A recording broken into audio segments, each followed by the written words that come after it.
pas que c'est possible, c'est que ça sera. C'est-à-dire que les dates de la Coupe du Monde Ne seront pas juin-juillet. Franchement, je pense que ça se jouera entre le 15 novembre et le 15 janvier au plus tard. Si vous jouez entre le 15 novembre et on va dire la fin du mois de décembre, c'est le moment où la météo est la plus favorable.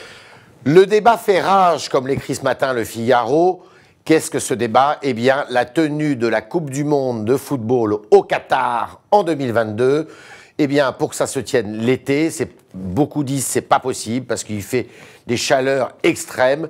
C'est dangereux même pour les sportifs. Donc, nombreux sont ceux qui disent et plaident pour que cette Coupe du Monde se tienne à l'hiver, comme Jérôme Valk, le secrétaire général de la FIFA, qui est très affirmatif, sauf qu'il n'est que secrétaire général de la FIFA et que cette décision doit être prise de façon collégiale avec des votes à l'intérieur de la Fédération internationale du football. Pour ce qui est des Français, de nombreux Français acteurs du football, même dans les clubs, sont plutôt favorables à la tenue de cette Coupe du Monde en hiver.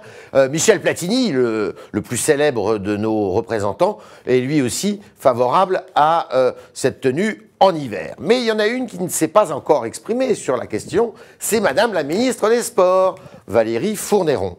Alors, êtes-vous favorable, Madame Fourniron, à la tenue en hiver de la Coupe du Monde de football au Qatar en 2022, comme beaucoup d'acteurs du foot français, et Michel Platini? Valérie Fourniron, répondez-moi.